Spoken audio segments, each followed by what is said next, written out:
Melissa Harlow's cocoa mug was still warm on the kitchen counter when she vanished from the town of Baraboo, Wisconsin, population 21,089. A February night had dumped nearly 10 inches of snow, blanketing the pine forests and the narrow roads that wound through the wooded neighborhood. At 8:12 p.m., her neighbor, Nora Lindgren, waved from her kitchen window as Melissa, a 32-year-old local elementary school employee, carried a small paper bag across the narrow path that separated their two modest wooden homes. Inside the bag was a box of sugar.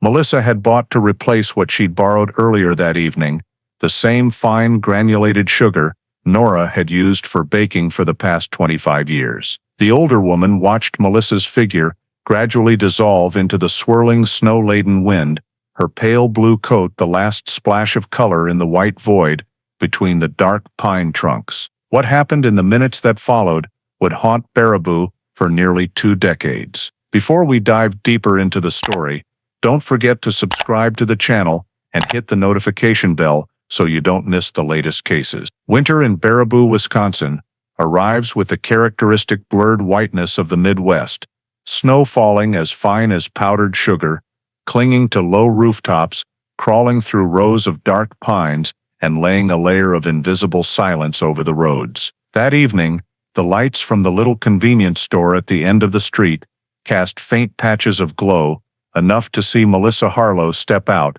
clutching a few simple items, her face thoughtful, as if she'd just left behind a heavy thought she hadn't yet put into words. Her footsteps were slower than usual, as though the biting cold was tugging at her ankles, or as if she were hesitating over something only she could feel. Her silver-gray car pulled out of the parking lot, slipped into the thin fog, and headed toward the twisting roads that led to the pine-bordered neighborhood, where, once the lights went out, the whole area sank into the thick darkness of snow and trees. That night, Baraboo seemed quieter than usual, yet a few neighbors would later recall hearing odd sounds, not loud enough to make anyone open their door, but unusual enough to stick in their memory that something felt wrong. A soft door thud, something dropping onto the floor, or just wind whistling through a crack, but with an inexplicable off note. The next morning, the winter sun managed only a pale sliver of light through the thick clouds, and Melissa Harlow was not in the house. When Daniel walked into the garage, her car was still there, its thin layer of snow on the roof undisturbed, as if it had sat there all night without being touched. In the bedroom, the bedding was slightly pushed to one side, not enough to suggest a struggle, but not like someone had simply woken up and left normally either. All morning, Daniel tried calling his wife, searched his contacts for anyone who might know where Melissa was, but every call fell into the same icy silence as the air outside. No one knew where Melissa had gone. She left no note, no warning, no sign of travel beyond the cold emptiness in the kitchen and her complete, unnatural absence. Tension in the family rose by the hour. Small questions grew heavy. Had Melissa left early? Had anyone seen her? Or had she simply stepped out and not come back yet? Daniel fumbled for explanations, but every possibility he offered slipped away into the terrifying stillness of the winter morning. Finally, standing in the cold kitchen, staring at the silent phone on the table, he realized he couldn't wait any longer. At last, Daniel picked up the phone and called the police, his voice hoarse and halting. "My wife is missing." The call went straight to the Sauk County hotline late that morning, while the snow on the road still hadn't melted, and the command center remained as still as if frozen in the cold. The dispatcher, used to petty reports of lost dogs, wallets, or domestic spats, paused when she heard Daniel's voice, low with panic, speaking slowly and in fragments that his wife had disappeared the night before, and no one could reach her. The way he described it, not hysterical, but clearly filled with worry, was enough for the dispatcher to flag it as higher priority than a typical adult missing person case. The nearest patrol unit was dispatched to the Harlow home within minutes, the cruiser leaving dark tire tracks on the white snow as it turned onto the narrow road leading to the house beside the woods. When the two officers stepped onto the porch, they found Daniel waiting at the door, tense but trying to stay calm. Inside, the house still held the morning's warmth, half-finished coffee on the table, a few coats draped over chairs, and a strange silence that made everything feel slightly out of place. The first officer went over the basic information again: when Melissa was last seen, where they'd looked that morning, whether anyone had reached her. Daniel answered in an even tone, pausing occasionally, as if weighing every detail so he wouldn't miss anything important. She never left without telling someone. Her phone was still in the bedroom.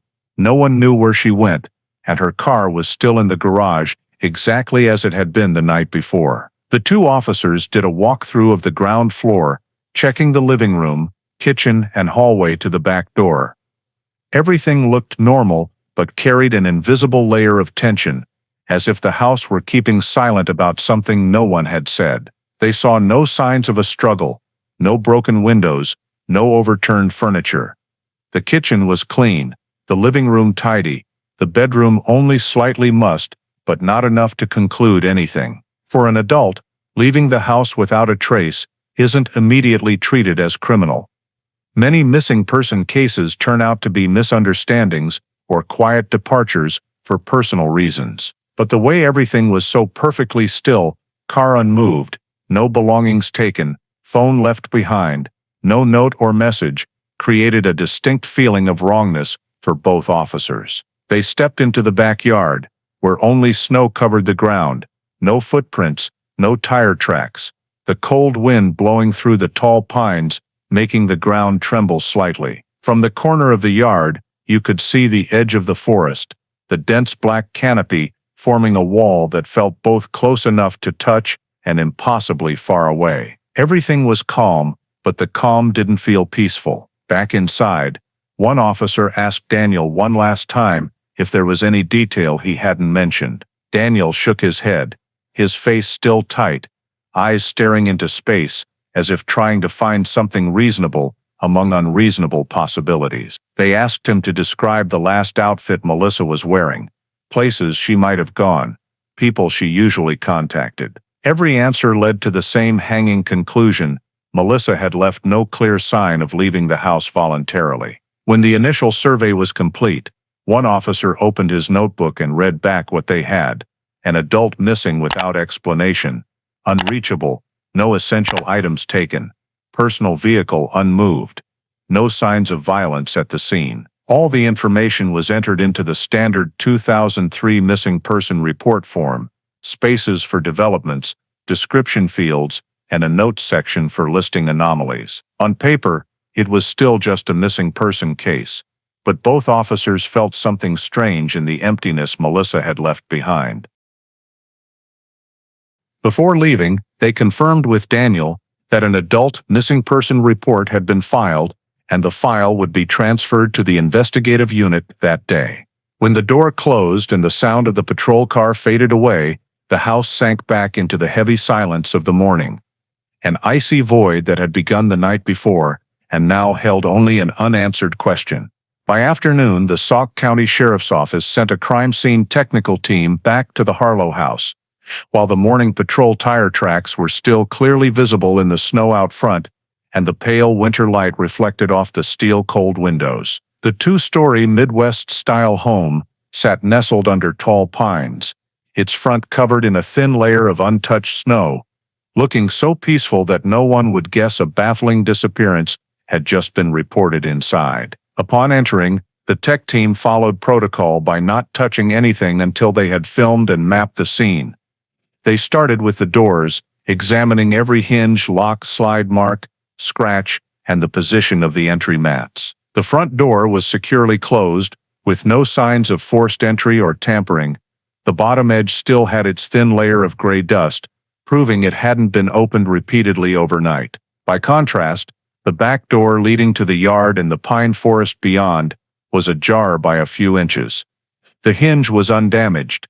The lock still worked normally but was slightly off to the left, as if someone had opened it and then only partially closed it without fully latching. One technician crouched to examine the door edge closely, his flashlight beam reflecting off the light-colored tile floor.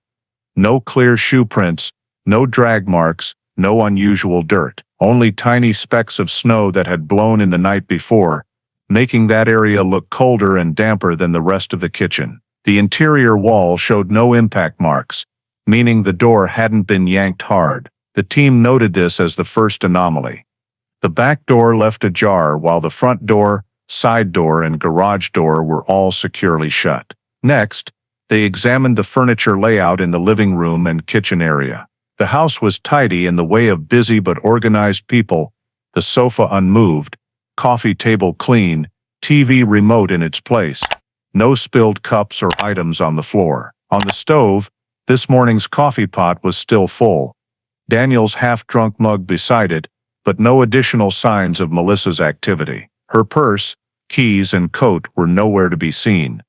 But the techs also found no evidence she had deliberately put them away. Everything was just normal enough that it couldn't be called a crime scene, yet simultaneously not right for a grown woman, calmly leaving home. One technician used a probe to measure floor and wall temperatures, recording the numbers per 2003 procedure, mainly to confirm no area had experienced unusual heat exposure. As they went upstairs, the team noticed the faint wind still seeping through the slightly open back door, creating a feeling of an invisible draft running through the house, as if the place were holding an unfinished breath. The second floor opened onto a small hallway, children's rooms on the left, master bedroom on the right.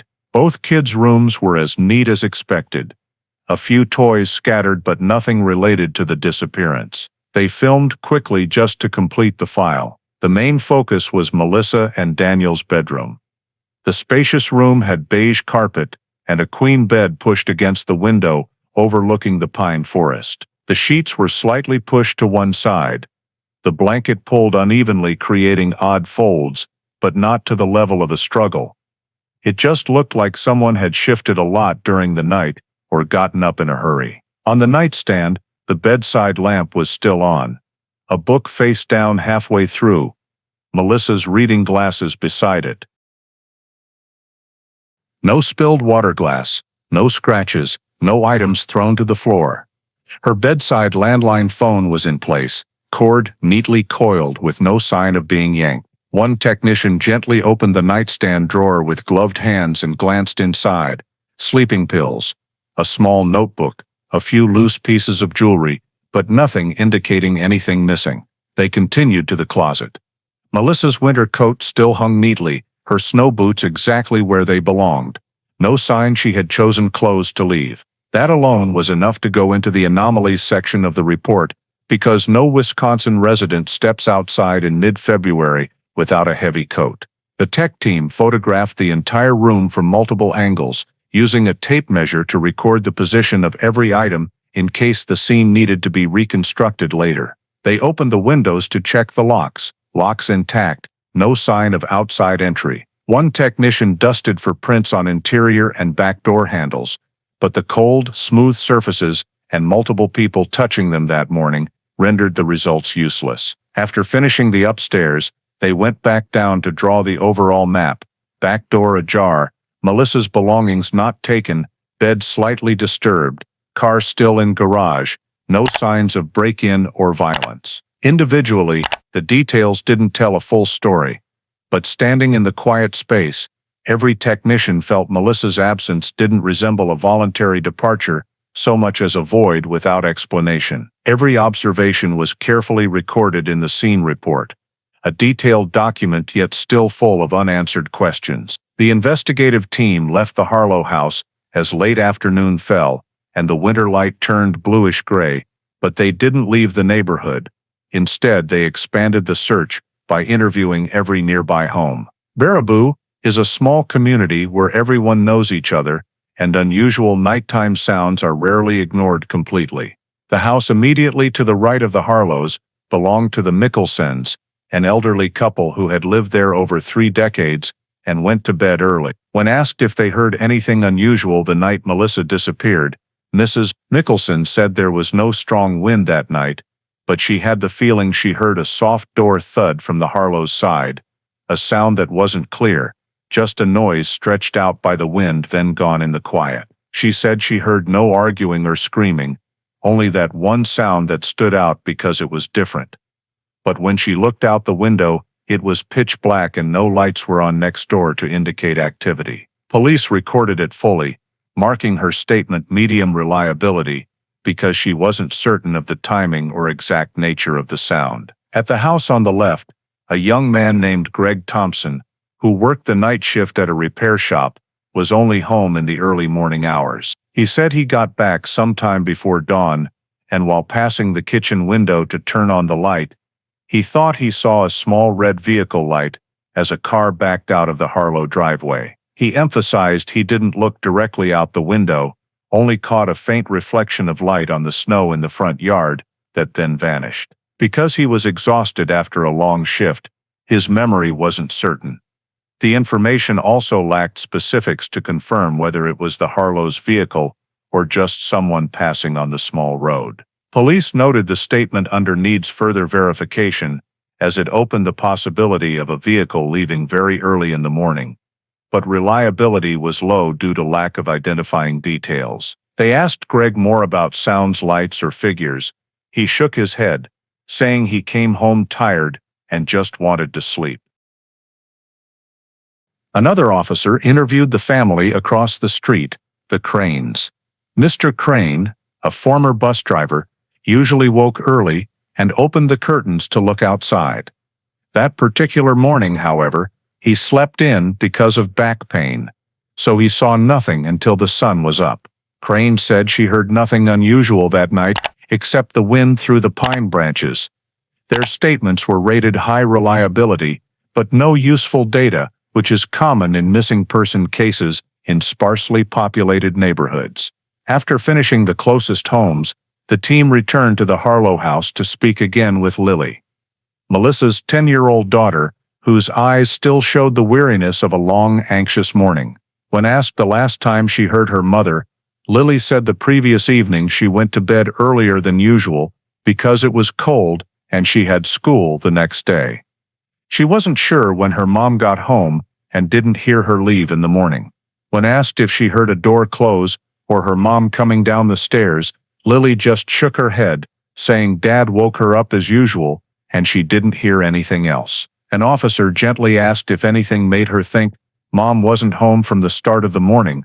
The girl said when she came downstairs, she didn't see Mom preparing anything as usual, but thought maybe she was still sleeping or had gone for a run. Lily's statement was rated high reliability because children tend to remember household sounds more clearly than adults, yet can also miss small details if asleep deeply. The key point was that she heard no indication Mom left the house that morning. The officers continued to a few more homes at the end of Forest Edge Drive, but most answers were the same: quiet evening, no one coming or going, no strange vehicles, and the light snowfall further muffled any sounds in the area. Some people said they might have heard something, but weren't sure from which house. No statement confirmed Melissa actively leaving the home. When the neighborhood canvass was complete, the investigative team paused for a moment at the entrance to the subdivision, looking toward the row of houses along the forest road. From there, the Harlow house's position was clear, not overly isolated, but close enough to the woods that any nighttime sound could easily blend into the background wind. They reopened their notebooks, reassessing the reliability of each statement. Mrs. Mickelson's odd sound, medium. Greg's possible vehicle light, low. The Cranes, nothing noted.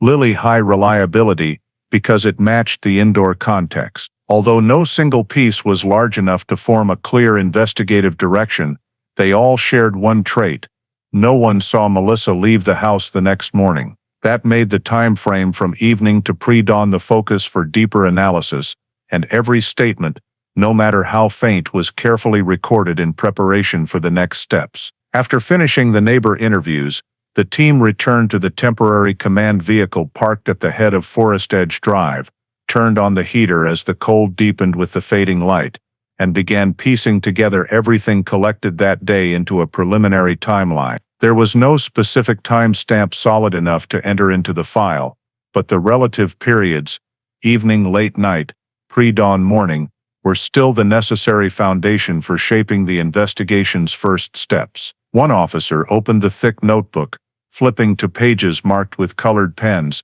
Lily's statement, the odd sound from Mrs. Mickelson, the faint light Greg saw on the snow, the untouched car in the garage, the slightly open back door, and Melissa's complete unannounced disappearance. They started with the evening, the only time of day with reliable information from a source outside the family.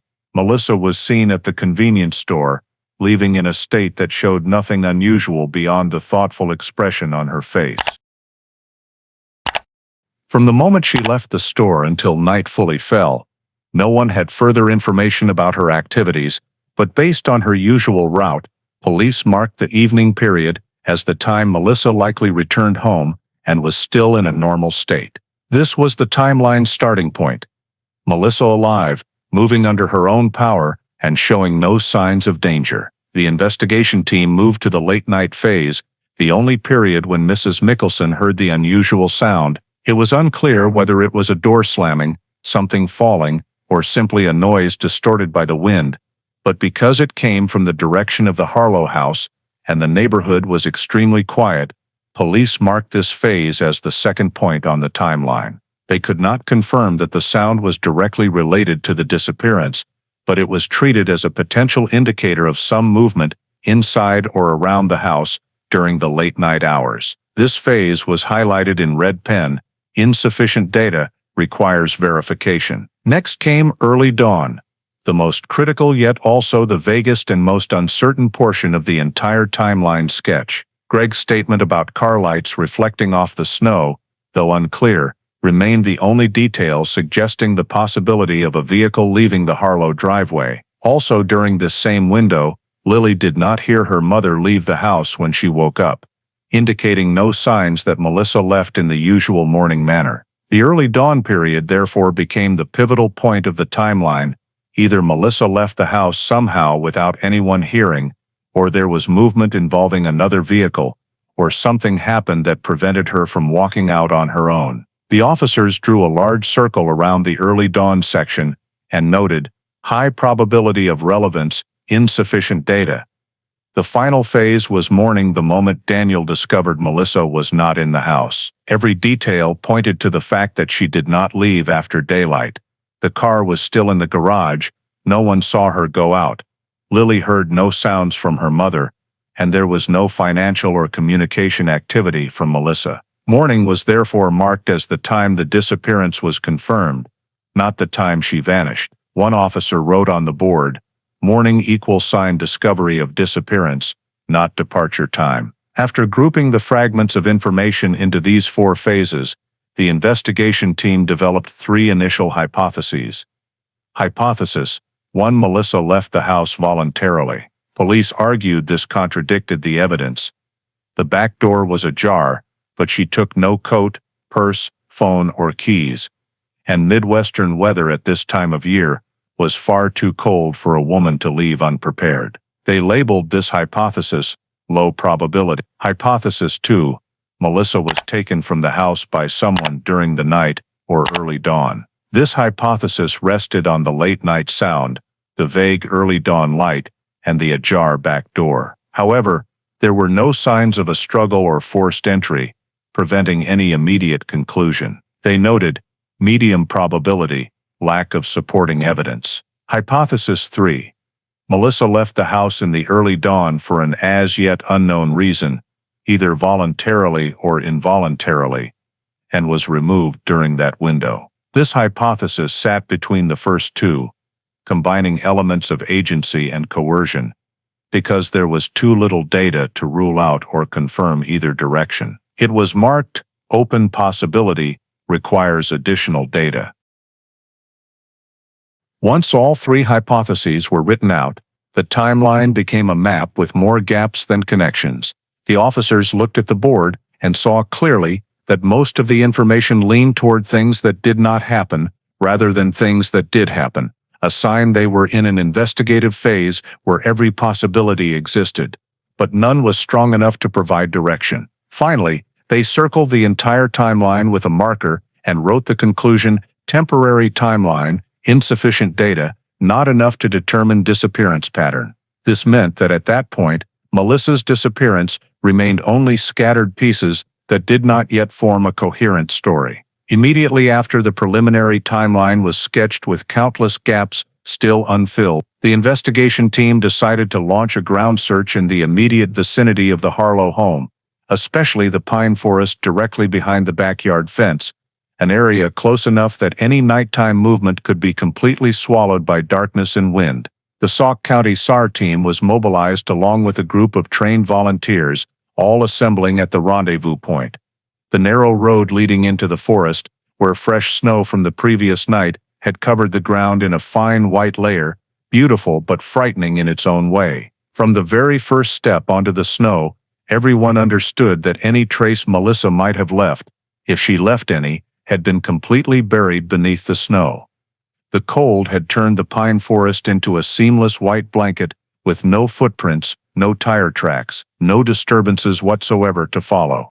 SAR deployed in an arc formation, using the Harlow backyard as the starting point, and gradually expanding outward in an increasing radius. They moved slowly, probing poles in hand, eyes constantly scanning the ground, low branches, bushes, every crevice, every tree trunk, anywhere that could conceal personal items or signs of a person's presence. Yet only minutes after entering the forest edge, the cold enveloped the entire team, muffling footsteps deep into the powdery snow and leaving behind an unmistakable emptiness.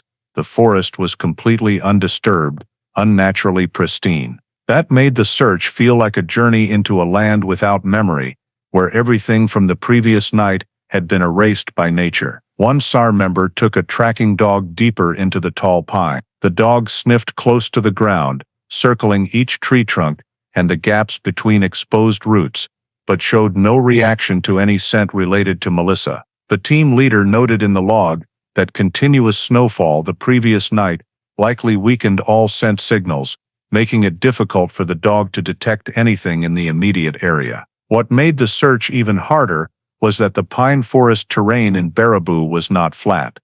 Prolonged winter had caused slight subsidence in places, creating countless small depressions, large enough to hide small objects, but not large enough to conceal an adult body without leaving traces. Yet those depressions were also filled flush with snow, indistinguishable to the naked eye. The search team continued northward, where the forest grew denser and harder to see through. They used probing poles to test the snow surface in case something lay beneath, but everything was absolutely silent, no resistance suggesting contact with a foreign object, no color change in the snow, no signs of blood, fabric, plastic, or any everyday item. A volunteer several times thought he saw a dark streak on a tree trunk or an unusual dip in the snow, but when the team leader checked, it was always just optical illusions created by pale late winter light refracting through the pine canopy. After nearly an hour of searching, the forest still presented only one appearance, complete stillness, as if no one had ever passed through. Heading westward, the SAR team moved into the area, stretching toward a small creek, where the water flowed very slowly due to the cold, forming a thin mirror-like sheet of ice. Thick snow made some sections of trail look untouched by human feet. For weeks, they searched along the creek bank for any signs of slipping, rolling, or objects falling into the water. But the ice surface was perfectly intact, no cracks, no breaks. This was recorded in the report as no signs of interference, meaning no one had passed through or made contact with the area recently. The team leader placed stakes marking the checked zones and shifted toward the southward sloping terrain where the forest thinned but contained more low brush. At the forest's edge, several hundred meters from the Harlow house, one member spotted an area where snow appeared lightly swept, as if by strong overnight wind. Closer inspection revealed it was simply snowmelt caused by midday sun hitting a sloped embankment. No fibers, no scraps of paper, no bottle caps, nothing suggesting human presence. Throughout the entire first-day search radius, there was not a single clue, however small. That led the investigation team to confirm that, if Melissa or anyone else had moved the previous night, the snow had erased all evidence before they could collect it. Back at the starting point, the SAR team leader gathered everyone near the Harlow backyard fence. They reviewed the marked map of the searched area, noting that the entire pine forest behind the house within the close radius had been checked to the extent possible, given weather conditions. One officer wrote in the end-of-day report, "No clear signs of human activity within the search area." Fresh snowfall covered the entire surface before the team arrived. That simple note closed a day of intense effort that yielded no progress, only reinforcing the reality that the Baraboo pine forest that morning was cold and silent to a perfect degree. Too perfect to reveal traces of someone who had vanished overnight. After the forest behind the Harlow house was thoroughly searched, with no sign of Melissa, Command decided to expand the search to larger natural areas around Baraboo, places where, in mid-February's harsh conditions, a person who suffered an accident, became trapped, or was taken, would be very difficult to locate without professional teams. The first destination was the southern shore of Lake Wisconsin, where the winter water surface was covered in thick, but not entirely stable ice patches, creating a landscape both beautiful and dangerous. SAR split into 3 groups, following the long shoreline for kilometers, probing thin ice sections, rocky lake edges, and low-lying areas where snow accumulated thicker than usual. Members used poles to test ice strength in case of unusual cracks or separations, because if someone had fallen through the previous night, the ice could have refrozen in the extreme cold. But everything was unbelievably intact. Ice edges showed no disturbance, no holes, no depressions, no indication that a heavy object or person had crossed. Nearly 2 hours combing the lakeshore yielded one conclusion: the water and ice were completely untouched and unrelated to the disappearance. The report recorded this direction as no discovery value, yet checking it remained necessary because the area lay within the radius locals frequently visited and could not be dismissed simply for lack of initial evidence. From Lake Wisconsin, the search team moved on to Devil's Lake, a more complex terrain of cliffs, steep slopes, dense trees, and trails normally used by hikers in warmer seasons. In mid-February, the place was a white expanse with cold wind whipping from the frozen lake surface up the rock faces. SAR deployed along the eastern side of the lake, checking low rock cavities, narrow crevices that could hide objects, and slippery paths leading down to the water.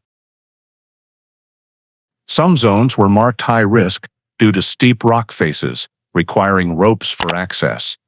Still, results were no better than in the forest behind the Harlow house. Everything was too quiet, too pristine, as if no one had set foot there for days or even weeks. Any slide marks on rocks or broken branches bore only natural winter weather signatures, not human ones. When the lake and surrounding forest at Devil's Lake revealed no clues, the investigation shifted to another direction: the Ice Age Trail. A long-distance path running through the area, popular with locals in summer, but nearly deserted in winter. This was a place where if someone walked far from home or was brought there, traces might be found on the uneven snow cover of the trail. SAR divided into small groups walking the segment closest to the Harlow house, stepping deliberately deep into the powdery snow, looking for shoe prints, fabric fibers blown to the trail edge, or any small discarded item. But the trail was completely empty. Winter wind had swept away every trace, and even low branches along the path showed no signs of being snapped or displaced. One member closely examined a few suspicious spots where snow dipped slightly, but digging revealed only natural ice layers or rock. Each location was marked on the map as checked, and each delivered the same conclusion: no human signs from the night Melissa vanished. The final search point of the day was a series of abandoned cabins scattered through the forest near the trail.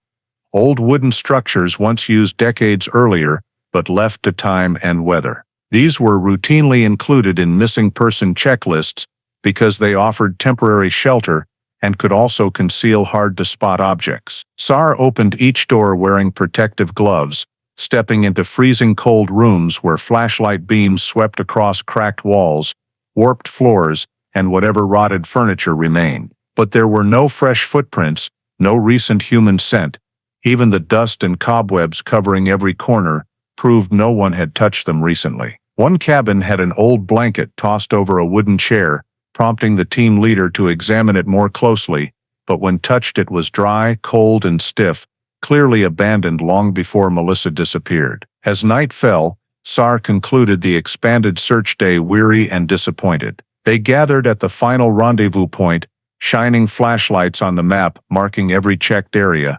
Lakeshore, trails, cabins, pine forest, all had been thoroughly swept, all showed not a single trace, hint, or clue of any kind. The end-of-day report stated clearly, no signs of Melissa's activity or any related elements discovered in the entire expanded area. Snow and winter weather eliminated the possibility of identifying older traces, and as the team left the area, wind whistling through the treetops again enveloped the space, as if to further confirm that whatever happened the night Melissa disappeared, nature had covered it too perfectly for these first human steps to uncover. With ground search teams having completed sweeps of the forest, lakes, and trails, without finding any sign of Melissa, investigators refocused on the elements closest to the victim, items that might hold clues untouched by snow, wind, or weather. The most logical starting point was Melissa's car, the silver-gray sedan still parked motionless in the garage, as final confirmation she had returned home that evening. The Harlow family garage was attached to the house, concrete-walled with two small windows and an old overhead light fixture. Upon entering, the forensics team noted the interior was cold but not frozen. Residual house heat kept everything just above freezing. The car sat neatly on the left side, tires showing no evidence of overnight movement. The layer of road salt dust and snow underneath the chassis remained undisturbed, with no fresh meltwater or splashed dirt. That indicated the car had not been driven since Melissa returned from the convenience store. The forensics team photographed the entire garage from multiple angles to document the scene. The garage door showed no scratches or signs of forced external opening. The cement floor had no prominent footprints except a few from Daniel the previous morning, which he had already identified in his statement. The team opened the car doors wearing gloves, carefully noting the driver's seat position, the backrest slightly reclined, and the seat pulled forward, consistent with Melissa's build. Technicians recorded that if someone else had used the car overnight, the seat position likely would have been adjusted, but here everything appeared exactly as Melissa used it daily. Dust on the dashboard showed no signs of recent touch. They continued checking the driver's side footwell, using lights to search for small objects, fibers, or dirt stuck in the floor mats. One technician bent down and used tweezers to remove a thin gray-brown fiber caught between mat layers. The fiber was too small to identify visually, but it was placed in a specialized paper evidence envelope for later analysis, though in 2003 such evidence had limited practical value. A darker soil dust layer around the edge of the mat beneath the accelerator pedal was also sampled. They checked for odors inside the car, but detected nothing unusual. No new perfume, no strange smells, no indication anyone had sat inside after Melissa. Next was the trunk, which sometimes retains traces of forgotten items, but lifting the lid revealed only ordinary objects. Old fishing line, winter gloves, a first aid kit. Nothing unusual, no signs of recent use. Still, the technician used specialized adhesive tape to collect particulate matter from the trunk liner, then sealed it in reflective plastic bags. In the rear seat, the team closely examined every seat crease, common places for candy, hair, or paper scraps to fall. They recovered a few long hairs consistent with Melissa's description, an old coin, and a torn piece of paper with no writing. Though nothing stood out, everything was collected and cataloged per procedure. When examining door handles and locks, they found no fresh scratches or glove smudge marks, consistent with no overnight use. One technician noted a thin layer of dried mud on the outer rear fender flare, but after comparing it to weather records from the previous week and snowmelt conditions, they determined it most likely dated from days earlier. The case file included the note, "No evidence the vehicle was operated after returning home." The most important thing the investigation team could conclude from the vehicle was something they had already partially known. If Melissa left the house, she did not use her own car. This made the car one of the few undisturbed elements in the entire disappearance, and its intact condition highlighted the abnormality of everything else inside the house. One officer clearly noted, "The car is the only fixed point in the timeline." After nearly 2 hours of filming, measuring, collecting samples, and cross-checking, all evidence from the vehicle was carefully sealed in proper sequence. Dust samples, soil samples, fabric fibers, microparticles, hair strands, paper fragments, along with reports describing the exact position of each sample before collection. Every envelope was time-stamped, signed by the technician, and labeled with the case identification code. Everything was then placed into a dedicated transport container and transferred to the Sauk County Evidence Locker, where it would be stored under controlled conditions, though in 2003, the ability to perform deep analysis on these samples was still very limited. When the team left the garage, they left behind a silent, cold, and lifeless space where Melissa's car remained motionless, exactly as it had been on the last evening she was seen, a silent piece of evidence that said nothing yet could not be ignored in any line of inquiry. When the examination of Melissa's car also failed to provide a clear lead, the investigation team turned to a source of information less affected by weather, but often rich with crucial clues about a victim's intentions, finances, banking activity, and personal communications. An adult who disappears without a trace usually leaves some mark in their bank records, even if only a small purchase at a gas station or grocery store. But when officers approached the bank where the Harlow family held their accounts, the picture that emerged was even quieter than the forest behind the house. Melissa's financial records showed the most recent transaction occurred on the evening she stopped at the convenience store to buy a few small items, exactly matching the store clerk's statement and the previously extracted surveillance footage. From that moment onward, there was no further activity, no ATM cash withdrawals, no credit card swipes, no online transactions or transfers. The bank report clearly stated no activity throughout the night and the entire following morning, a pattern inconsistent with Melissa's habits, as she rarely let her accounts go completely silent when she was out and about. People who knew her confirmed she routinely used her card for morning coffee or stopped at the grocery store before work, so the complete absence of spending on the morning after her disappearance led investigators to flag it as a high-level anomaly. Next, they examined Melissa's communication history. This included the landline at the house and the call logs from the flip phone she used. In 2003, cell phones were not yet as ubiquitous as they would later become, but Melissa still owned one, used mainly to stay in touch with Daniel, friends, and family while at work. Police checked the phone and found the battery nearly dead and no outgoing or incoming calls after that evening. The prior call list showed a few short calls between her and Daniel, plus one call to a close friend that afternoon, but absolutely no activity during the night or the next morning.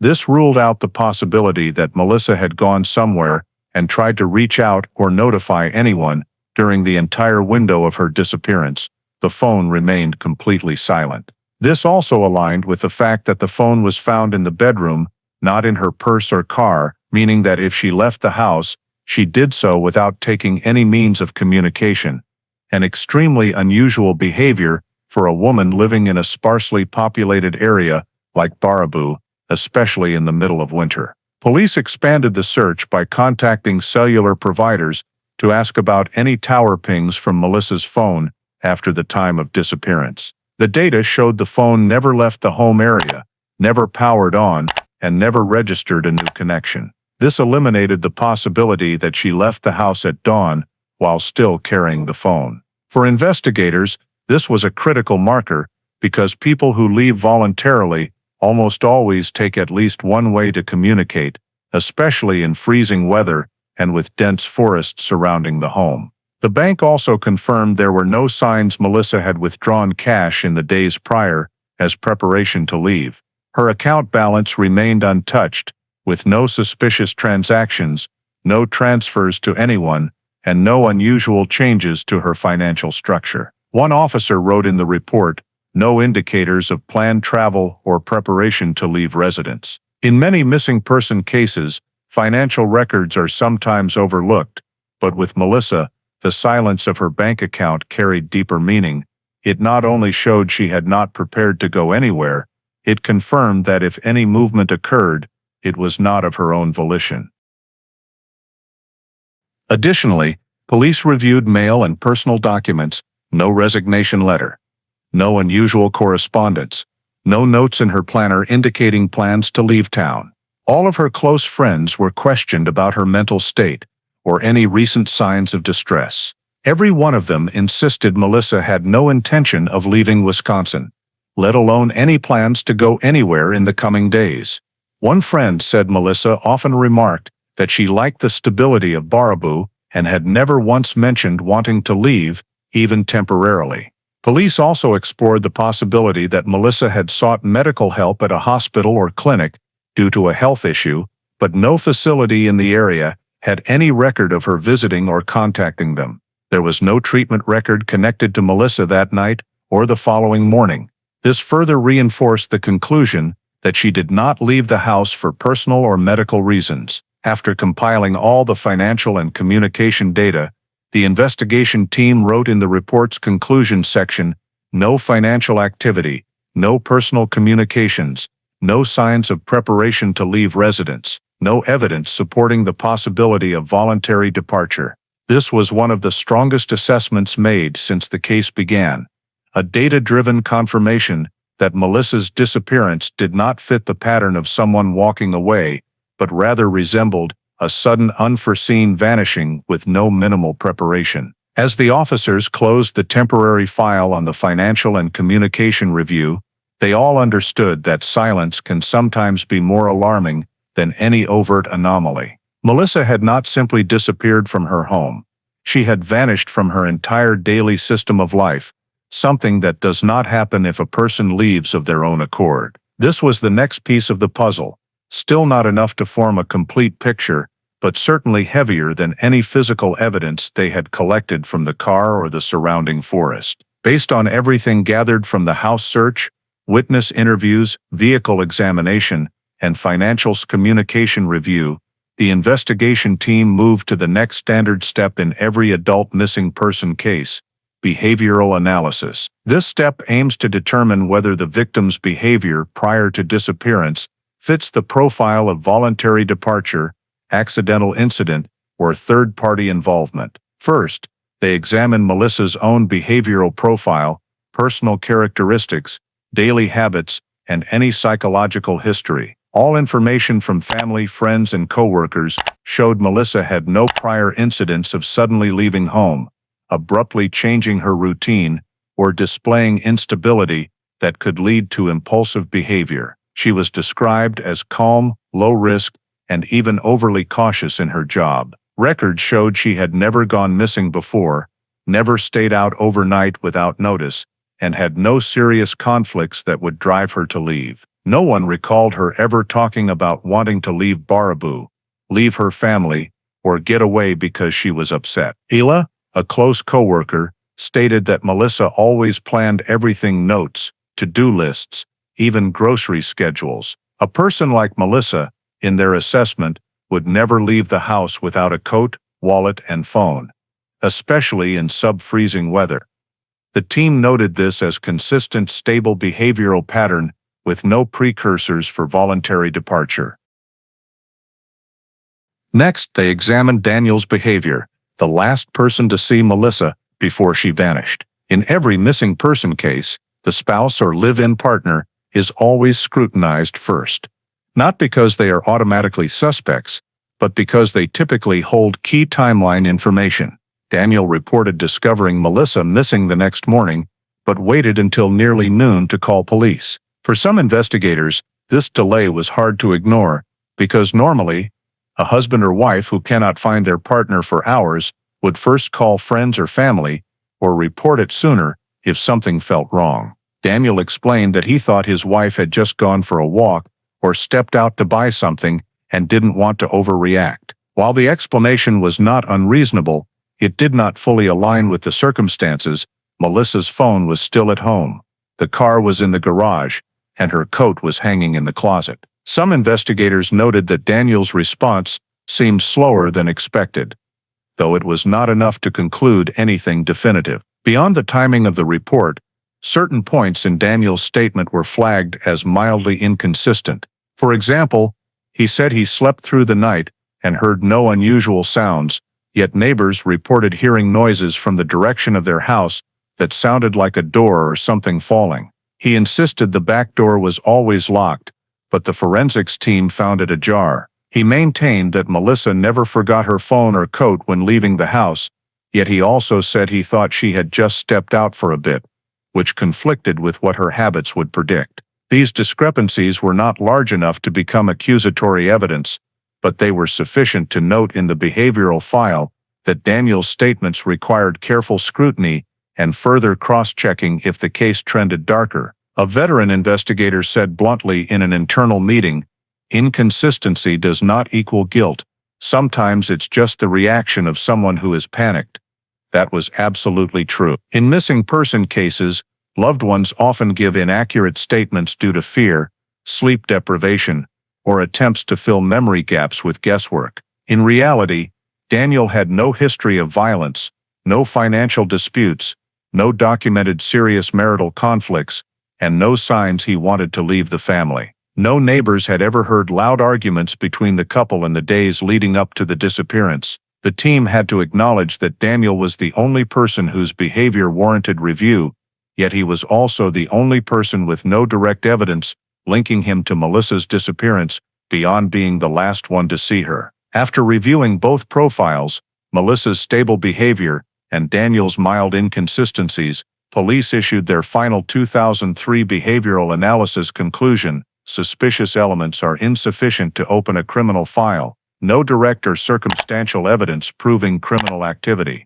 This meant the case would continue to be treated as a standard adult missing person investigation, not as a crime without clear justification. Ultimately, the behavioral analysis report ended with a carefully worded note: suspicion may exist, but suspicion cannot replace evidence. And at that point, evidence was the one part of the entire file that remained completely empty. Despite the many thorough steps taken, from crime scene processing, neighbor canvassing, financial and communication checks, behavioral analysis, to coordination with SAR teams searching the forest, lake, trails, and abandoned cabins, the results amounted only to pages of reports documenting what was not there. No footprints, no belongings, no transactions, no communications, no witnesses who saw Melissa after the evening she left the convenience store. Every avenue initially seemed promising. The forest might hold traces. The lake might yield a breakthrough. Someone on the Ice Age trail might have seen her. A cabin might show signs of shelter, but everything ended in absolute silence. The forensics team had hoped Melissa's car in the garage would give them even the smallest clue, but it only confirmed what they already knew. The car had not moved, and no one had used it after she returned home. Banks and phone companies provided data, but it all led to zero. Even the behavioral profile, usually helpful for direction, only showed Melissa had no reason to leave, while Daniel's inconsistencies were not strong enough to qualify as criminal evidence. Everything resembled a story missing its middle chapter, a clear starting point, but no connecting thread to reveal what happened next. In the days that followed, even though snowfall lessened and daylight grew brighter, the chances of finding traces diminished by the hour. Winter weather can preserve footprints under certain conditions, but it can also erase everything in minutes if the wind shifts. The forest behind the Harlow house was searched a second time in an expanding spiral pattern with a wider radius, but still yielded no new data. Some investigators pushed deeper into areas bordering the forest to look for secondary trails leading to main roads, but fresh snow had already covered anything that might have existed before. Time pushed the last opportunities further out of reach. The SAR team officially concluded their mission after completing their assigned grid, with the finding that no sign of Melissa had been located. Other investigative activities gradually reached saturation. Recanvassing the neighborhood produced no new information. Residents' memories of the night Melissa vanished were vague and blurred into the general quiet of a winter night. The team re-examined Melissa's work schedule, recent contacts, and even the possibility she met with an accident on a forest path near the house. But traffic cameras in the area at that time were sparse and captured nothing noteworthy. Not a single signal lit up to help expand the investigation, even when considering rare possibilities, such as Melissa leaving the house disoriented, falling into a ravine, or hiding somewhere in a panic. The team found nothing in her health, psychological, or personal background that fit those scenarios. Subsequent internal meetings carried the same heavy atmosphere. New markings on the caseboard grew fewer. Investigators, though still following procedure, all felt the dead end becoming clearer. They had too little data to widen the scope without guidance, yet no grounds to shift the case to a criminal investigation. Everything circled in a loop of unanswered questions. How did Melissa leave the house? When exactly did she leave? Was she with anyone? What happened between the moment she arrived home and the moment she vanished from her own life? None of the questions had a piece strong enough to become a new investigative direction. When the case had stretched nearly 2 weeks without additional evidence or witnesses, Sauk County applied the reality familiar to adult missing person cases at that time. If there are no clear signs of foul play and no unusual financial or communication activity, the case is classified as unresolved and moved to passive monitoring. In the final meeting before suspending active investigation, the lead presented the summary report stating clearly, no evidence of struggle or forced entry, no indication Melissa left town, no financial activity from the time of disappearance, no witnesses saw the victim after the evening hours. The conclusion was delivered cautiously but firmly, insufficient basis to open a criminal case, file classified as unresolved missing persons, and will be updated if new information arises. At that moment, with everything that had been gathered, Melissa Harlow's disappearance became one of the strangest cases Sauk County had ever faced. A woman who vanished from her own home without leaving a single tangible trace on a winter night, so quiet that even the smallest sound should have been audible, yet no one heard anything clear enough to matter. When the file was closed and moved to temporary storage, it seemed to carry the very silence of the case itself, a thick, inexplicable silence, waiting for something powerful enough to finally break it. From 2005 through 2018, Melissa Harlow's missing person file gradually became one of the dustiest on the Sauk County shelves, a truly cold case, motionless, unupdated, unchanged, as if it too had been covered by an invisible layer of time and the community's slow drift toward forgetting. Every year, during the periodic reviews the sheriff's office conducted of open missing person cases, Melissa's name still appeared on the list, but always accompanied by the same single note. No new information. No tips came in, no evidence surfaced, no witness returned with a sharper memory. Baraboo changed over the years. New homes built, families moved away, forest roads were rerouted, a few more traffic posts added.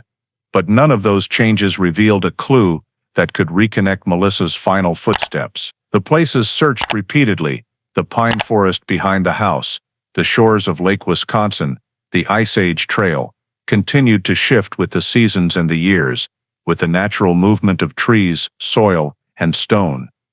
But Wisconsin weather is not kind to preserving traces. Everything fades so quickly that after just one winter, whatever remained from the previous season is completely gone. In the early years after the investigation was suspended, a few locals would occasionally call in about something they thought might be related. A scrap of cloth caught on a branch, a glove found beside a forest road, or a strange noise heard late at night. But when police checked, none of it had investigative value. Those calls grew fewer, then virtually stopped after 2008. From law enforcement's perspective, it wasn't that the community forgot Melissa, they simply had nothing more to say, remember, or recount. Their memory of that winter night in 2003 had become as vague as the cold that still lingers in Baraboo's air every time winter returns. In the county archives, Melissa's case file sat inside a brown cardboard box labeled Unresolved Missing Person, 2003. Inside, were the crime scene reports, photographs of the garage and bedroom, neighbor interview transcripts, search maps of the surrounding woods and lake, and evidence samples from the vehicle, all sealed and coded according to regulation. New technicians passing the cold storage room still sometimes mention Melissa's case as the classic example. A disappearance with no leads, no investigative direction, no signs of foul play, yet no evidence of voluntary departure either. Every year, after the annual review of pending cases, the captain marked Melissa's file in blue, inactive. Not because they were giving up, but because nothing within the realm of practical possibility allowed them to reopen it. No new technology was powerful enough to exploit the scant samples from 2003. No legal change required a full re-examination, and there was no sign that Chrissy, the younger daughter, now older and more mature, had anything new to add. Every few years, when there was a staff turnover, or the sheriff's office moved evidence to a new facility, the file was relocated along with the others, sometimes placed on a high shelf, sometimes a low one, but never opened, except for inventory. Some veteran investigators occasionally brought it up as a lesson in the cruelty of information voids. Everyone knew the case had no clear resolution, yet there was nothing to prove a crime had even occurred. The prolonged silence kept it trapped in a gray zone. Not enough data to investigate, but not enough to forget. The team had once hoped that advances in DNA analysis or image processing would eventually unlock the old samples, but for more than a decade, that remained a slender hope. The fabric fibers, soil, and hair from Melissa's car were labeled insufficient for analysis, technology limit, and most investigators believed that without a body or new witness, the case would stay dormant forever. Baraboo itself had changed over the years, but Melissa's name still surfaced in scattered conversations. She's the one who vanished right from her own house. That case was so strange. Nobody knows where she went. Every story ended in the same place. No new information, no developments, no light piercing the darkness of 2003. From 2005 to 2018, Melissa Harlow's disappearance remained completely frozen, like a lake locked in ice through a long winter. No one touched it. No one expanded the investigation. No one found any missing piece. It simply lay quietly in cold storage, waiting for a force strong enough, a change big enough, or a fresh pair of eyes persistent enough to break the 15-year silence. In early 2019, when Sauk County restructured its investigative units and brought in new personnel, Melissa Harlow's file, seemingly sunk into total silence for 15 years, unexpectedly landed on the desk of a young detective newly assigned to the cold case unit. Detective Matt Gibson. He was tasked with reviewing a batch of backlogged files as part of the annual process, but the moment he opened Melissa's old brown box, he sensed something different. Not because the case stood out at first glance, but because of its perfect emptiness, an emptiness that made Gibson feel there might be details somewhere that had never been approached the right way. He began reading page by page, the original scene reports, the forest and lake search notes, neighbor statements, and the vehicle evidence that had been shelved due to the technological limits of the time. As he read, Gibson tried to put himself in the shoes of the 2003 investigators, what they did, what they didn't do, and what constrained them. The deeper he went, the more incompletes he found than he expected. The first thing that made him pause was the statement from witness Greg Thompson, who said he thought he saw a red light reflect off the snow from a vehicle leaving the Harlow driveway in the early morning hours. In the file, the statement was only lightly noted with no follow-up, no re-interview under similar lighting conditions, no verification of Greg's exact vantage point relative to the road, and no record of cross-checking the time he returned from his shift. Gibson wrote in his notebook, "Early morning witness missing follow-up, reliability unverified." That was the first anomaly. The second thing that caught his attention was the 2003 forest search map attached to the file. It showed concentric search circles, but when Gibson overlaid it onto the more accurate, detailed 2019 digital topographic map, he discovered the 2003 boundary lines were off by several hundred feet from the actual terrain. That meant a small section of woods, shifted to the eastern slope, had never been thoroughly searched, despite being within a reasonable radius of the Harlow home. Not a major error, but enough for Gibson to mark in red. 2003 search map misaligned. Need to re-evaluate original search area. The third thing he noticed was in the vehicle evidence report. Records showed fibers, soil samples, and a few microparticles collected from the cabin. But everything had been stored without analysis because 2003 technology wasn't sensitive enough.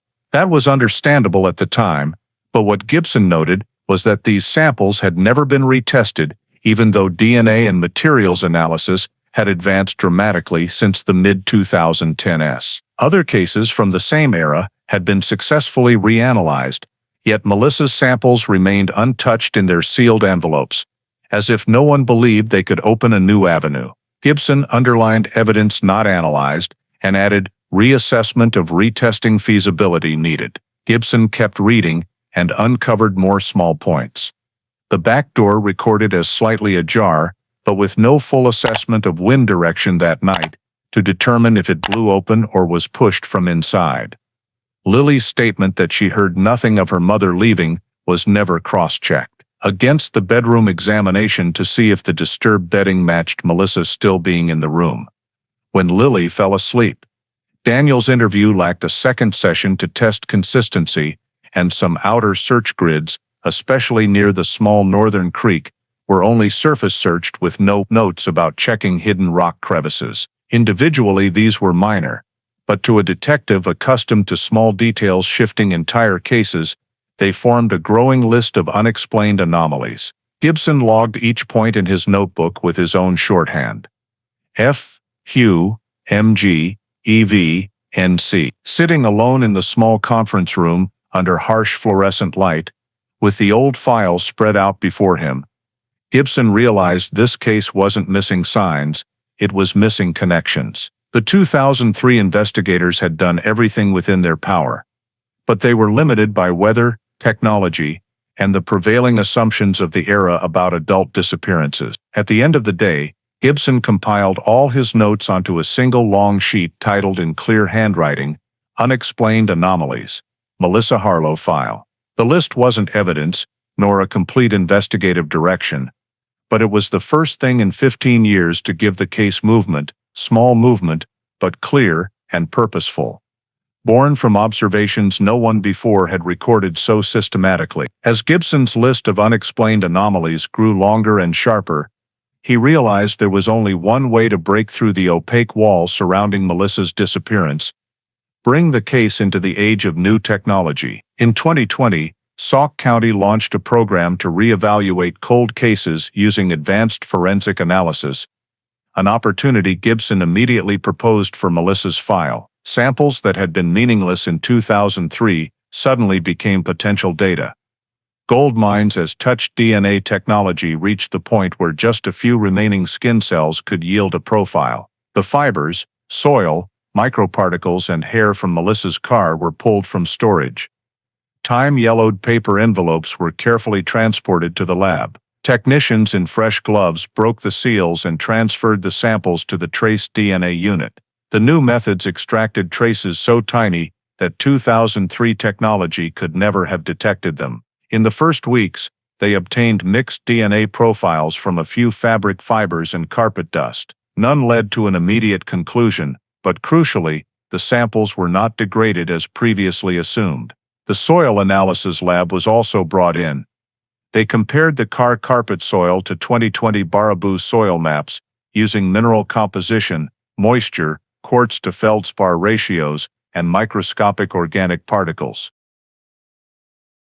Despite being over 15 years old, one technician discovered the soil in the car was slightly different from the soil around the Harlow home.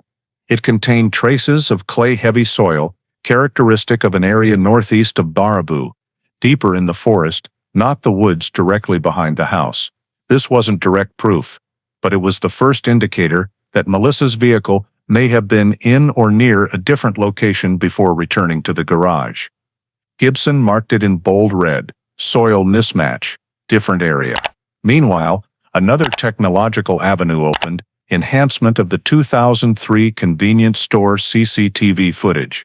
The original video was blurry, only capturing Melissa exiting the store, but modern resolution enhancement algorithms and frame interpolation made the image many times clearer. While license plates or tiny details remained unreadable, the upgraded video confirmed Melissa was not followed out of the store. No strange vehicle lingered nearby, and there was no suspicious movement in the parking lot.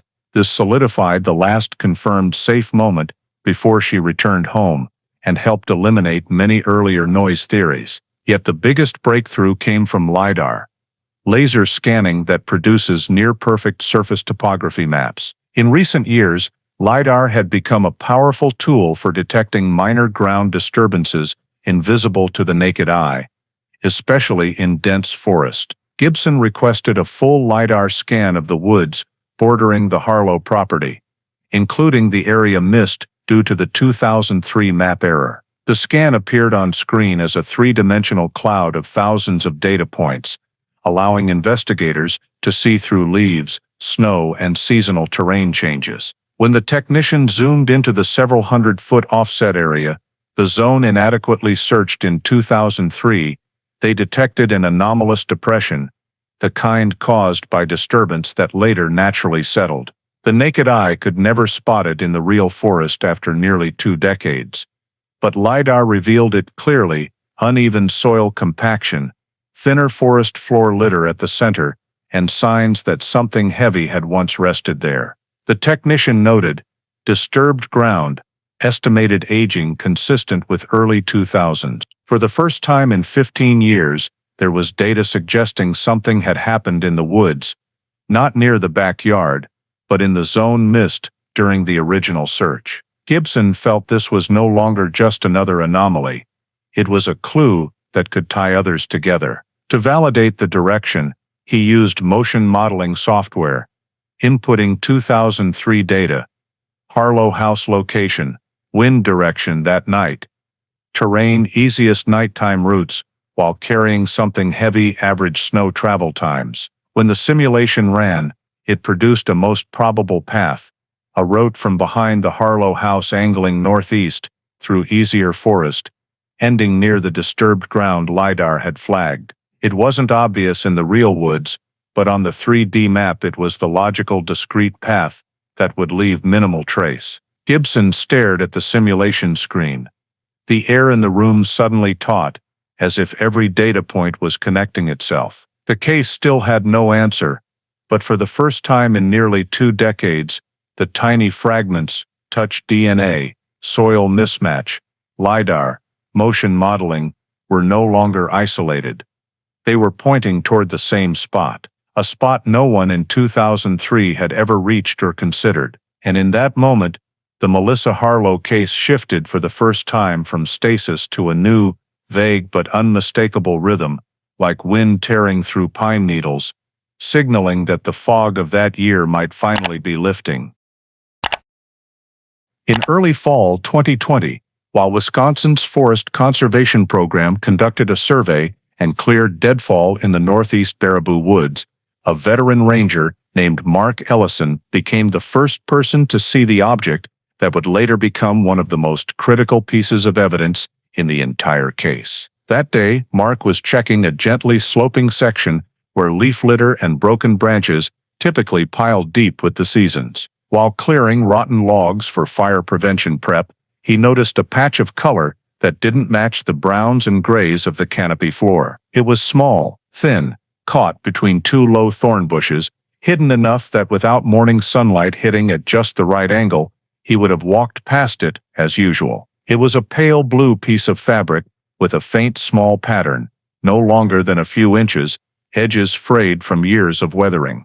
Mark was used to finding tissues, plastic bags, or scraps of hiker clothing, so he initially meant to toss it into his trash bag. But when he touched it, the material felt different. Not modern performance fabric, not nylon from a winter jacket. It was soft, thin, the cotton blend typically used in early 2000s sleepwear. The sensation made him pause, then decide to take it back to the ranger station instead of treating it as litter. The scrap was later handed over to the county sheriff's office per protocol for unusual finds, because Mark knew this area had once been part of the search radius for a 2003 missing person case.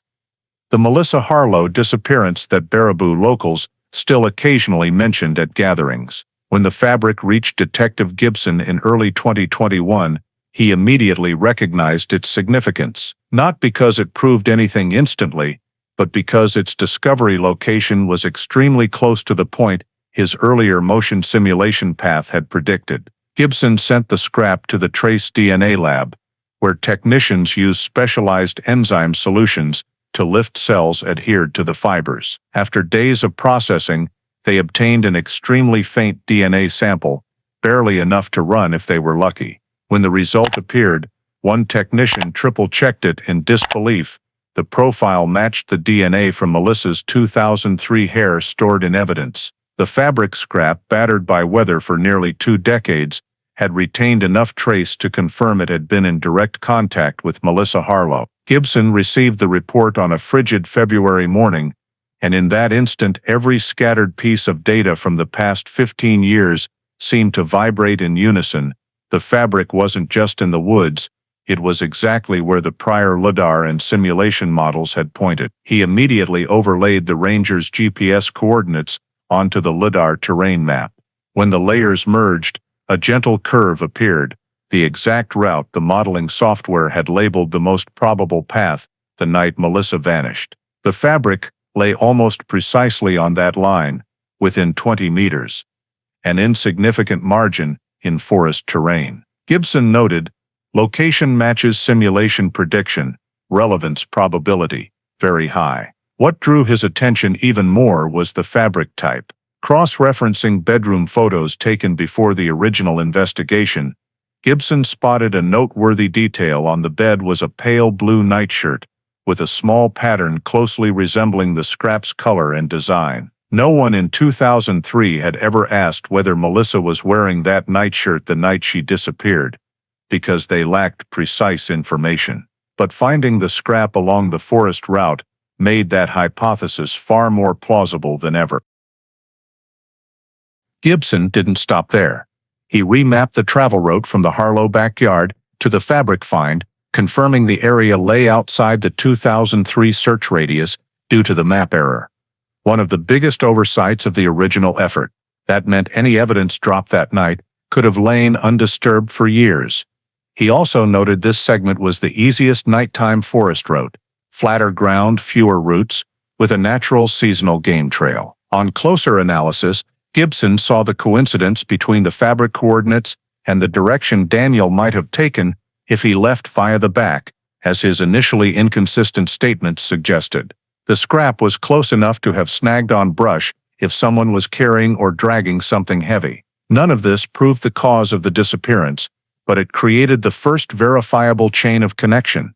A tiny, nearly anonymous piece of cloth, powerful enough to shatter 15 years of silence. And as Gibson looked at the scrap through the evidence bag, he understood that the Melissa Harlow case was no longer frozen. For the first time since 2003, something belonging to her had appeared outside the house where she vanished, and that forced the investigation into an entirely new phase. When the DNA results from the fabric fragment were confirmed and the simulated travel route matched perfectly with the discovery location, news of the case being reopened spread rapidly through the Baraboo community. This inadvertently revived memories for several residents who had lived in the area in 2003, but had long since left Wisconsin. One of them was Jeff Mulligan, who used to live 2 houses down from the Harlows and had moved to Minnesota in 2004. Jeff happened to hear about the case resurfacing during a get-together with old friends, and that information suddenly brought back a detail he had overlooked for nearly 2 decades.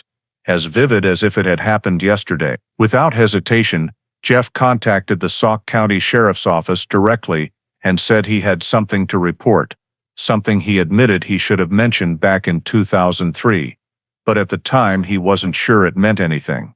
When he returned to Baraboo in August 2021 to give his official statement, Jeff was a middle-aged man with a plain, honest appearance, but serious eyes, as though the memory he was about to share still unsettled him. In the interview room, he set his baseball cap on the table and dropped the sentence that made Gibson and the two other investigators freeze. "I saw Daniel leave the house while it was still pitch black, carrying a long object wrapped in cloth." He explained that morning he had woken up earlier than usual to get ready for an ice fishing trip. While in the kitchen making coffee, he glanced out the back window, which had a diagonal view across the Harlow's backyard. It was too dark to make out details, but a faint glow from a neighbor's security light at the edge of the woods reflected off the snow, creating just enough shadowy contrast for him to recognize the silhouette of a tall man, whose gait Jeff believed was Daniel's, moving from the backyard toward the tree line. What caught his attention wasn't the man himself, but the object he was carrying, something long wrapped in dark cloth, held tightly against his body with both arms, the way someone carries a heavy item while trying not to drop it. Jeff couldn't see what it was, and had no idea if it was relevant, but he remembered that the way Daniel moved didn't look like he was carrying firewood, tools, or anything typical for the yard. He paused while recounting it, saying that moment gave him chills for reasons he couldn't explain. Maybe the unnatural silence of the morning, or the way the figure leaned forward as if trying to conceal something. Back in 2003, Jeff didn't report it because he figured Daniel might just be taking trash or something heavy out to the woods, which many locals still did. But when he heard the case had been reopened and that a piece of cloth had been found in that area, Jeff realized the detail might be far more important than he'd thought. Gibson asked Jeff to describe everything in as much detail as possible, where exactly he was standing in the kitchen, the angle of view, the direction of the light, the shape of the object, the speed of movement, the man's height. Jeff answered each question with a careful precision of someone determined to report only what he actually saw, without embellishing. He even sketched the layout of his old kitchen and the window's position relative to the Harlow yard. To verify the statement, the investigation team decided to recreate the conditions of that morning using scientific data. They used the date of the missing person call to calculate civil dawn time that day, pulled historical weather data for light levels, temperature, and wind direction. At the exact moment Jeff said he looked out the window, civil dawn had not yet begun, but the weak glow from the neighbor's security light was sufficient to cast shadows on the snow, exactly matching his description. The temperature was well below freezing, meaning breath would be visible, and a person carrying a heavy load would move slowly and deliberately, just as Jeff described.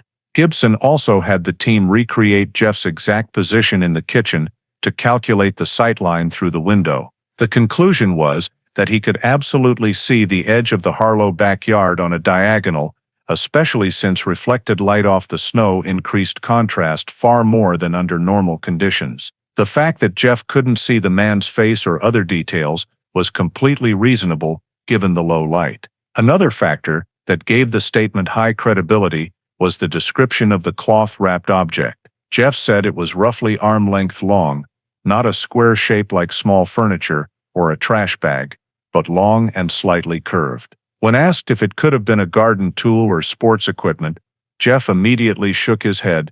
No, it was big and long in a way that made me think whatever was inside wasn't rigid. His description aligned strikingly with the idea of something soft and flexible, wrapped in thick fabric. Gibson logged the entire statement into the file, marking it in light red pen, high reliability, consistent with movement model.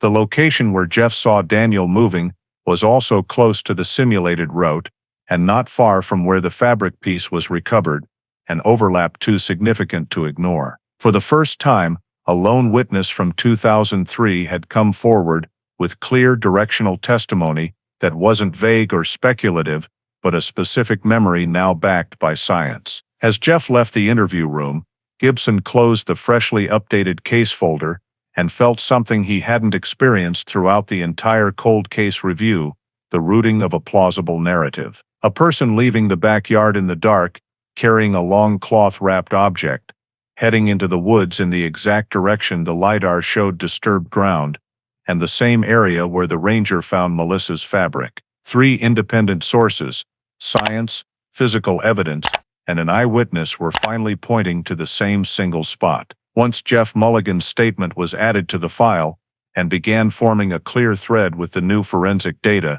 Detective Gibson decided to expand the investigation to people who had been close to Daniel after 2003, particularly those who might have observed behavioral changes in the years following the disappearance. That led him to Erin Gomez, the woman who married Daniel a few years after Melissa vanished and divorced him toward the end of the 2000s.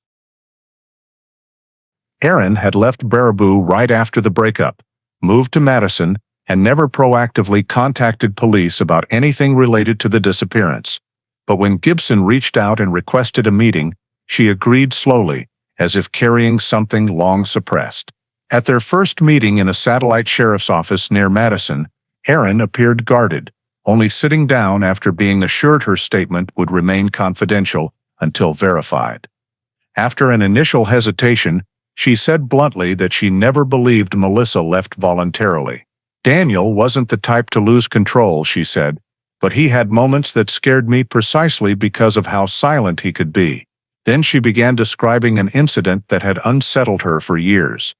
One summer night, roughly 2 years after Melissa disappeared, Daniel suddenly burned an old duffel bag in the backyard. According to Erin, it wasn't normal decluttering. It wasn't broken items, trash, or anything that needed discarding. She clearly remembered the bag.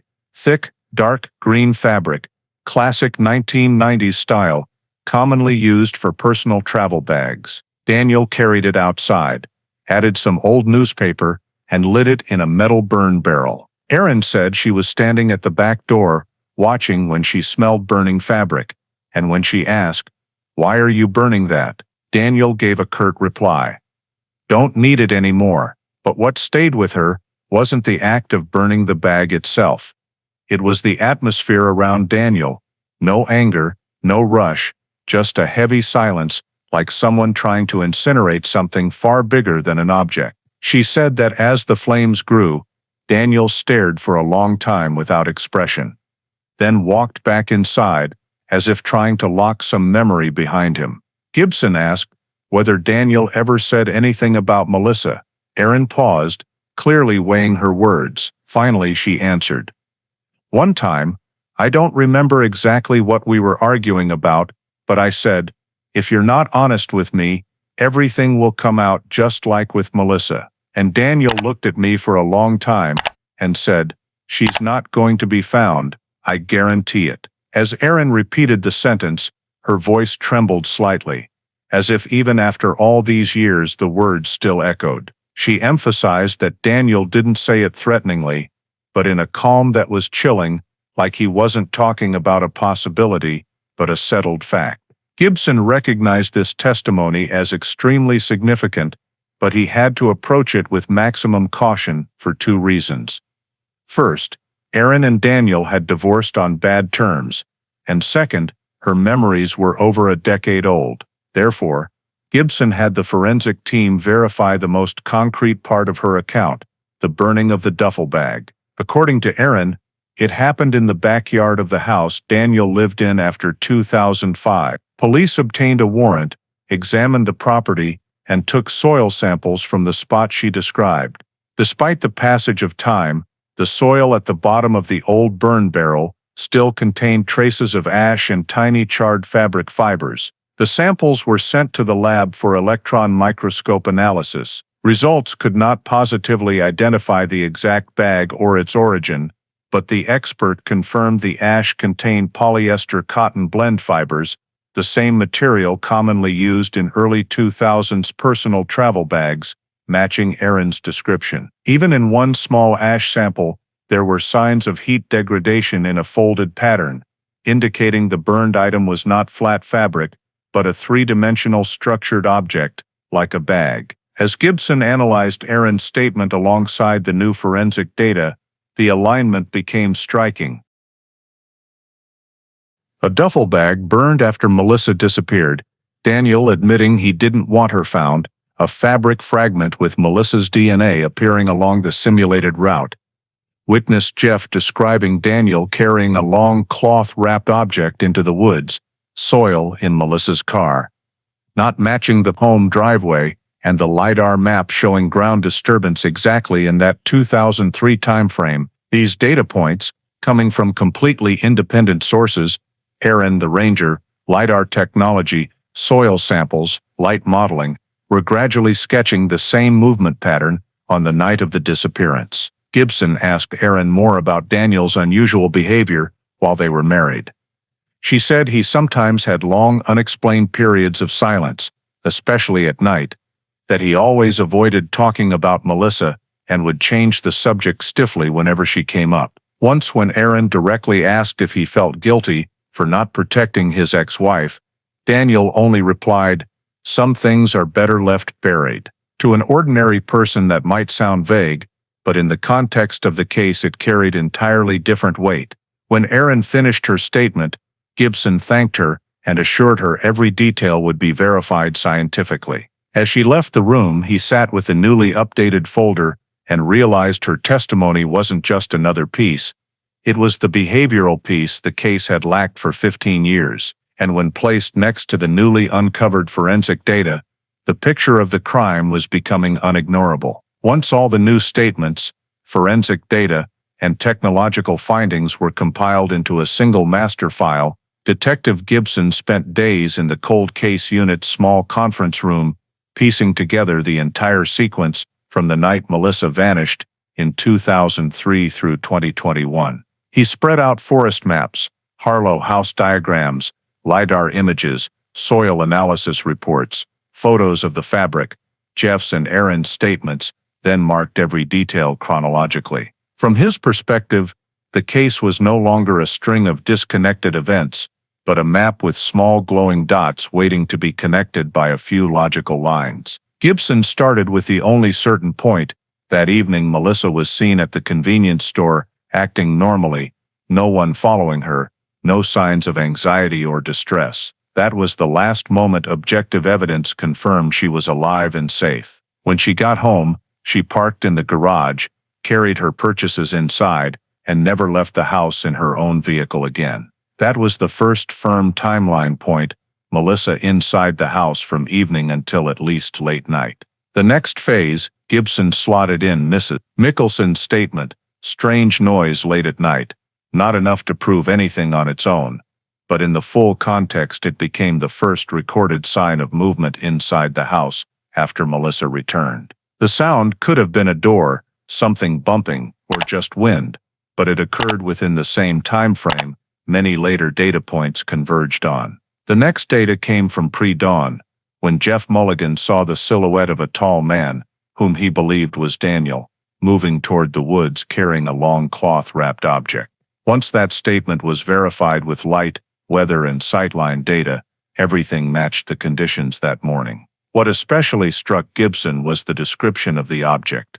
Long, soft, cradled in both arms, not rigid like furniture or tools, but sagging, as if the weight inside was uneven. On its own, the statement might once have been dismissed as hazy memory, but beside the forensic evidence, it became a logical bridge. Because, right along the path Jeff described, the ranger later found the fabric fragment bearing Melissa's DNA. Not just any fabric, matching the color, material and style of the nightshirt in Melissa's 2003 bedroom photos. Furthermore, the fragment's location aligned almost perfectly with the route generated by software using terrain, tree canopy, and wind direction that night.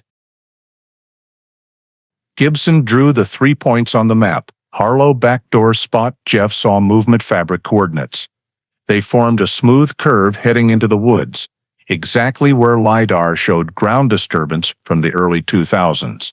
At the same time, the soil in Melissa's car, clay-heavy mix, not matching the home driveway, matched the soil profile in the northeast section of the Baraboo woods, the same area where LiDAR displayed inconsistent ground. If the car never left the garage that night, the soil had to predate the disappearance. That initially seemed contradictory, but when combined with Aaron Gomez's account of Daniel burning an old duffel bag after 2005 and the ash-containing fabric matching the burned sample, a new possibility emerged. The burned item may have once contained traces from the night of the disappearance, such as clothing, blankets, or materials used while moving Melissa's body. The residual soil in the car was old residue, accidentally not fully cleaned at the time. This fit Aaron's description of Daniel watching the fire, as if trying to burn something far bigger than a bag. None of it was direct evidence, but it was a behavioral logic matching physical data. Gibson added the detail that the back door was found ajar the next morning, the only part of the house not secured. Investigators in 2003 chalked it up to wind, but wind direction records showed that at pre-dawn the wind was blowing from the woods inward, meaning it could not have pushed an already closed door open. That made the back door the logical departure point into the woods. When looking at Melissa's behavior, the file showed she had no reason to leave voluntarily in freezing weather, no financial or psychological motive to vanish, and took no purse, coat, or phone. Leaving the house in the middle of the night, if she did, fit no known pattern for a planned adult disappearance. Conversely, Daniel's post-disappearance behavior, late report, inconsistent statements, burning the duffel, telling Aaron she won't be found, might have been insufficient individually, but placed beside the forensic data, they formed an undeniable pattern of suspicious conduct. Finally, Gibson compiled the most complete 2003-2021 timeline possible. Evening, Melissa arrives home safely. Late night, unusual noise from the Harlow house. Pre-dawn, Daniel observed by witness carrying long cloth-wrapped object into woods. Same time frame, fabric later recovered, had separated from Melissa's nightshirt along that route. Post-2003, duffel bag burned, possible container of evidence.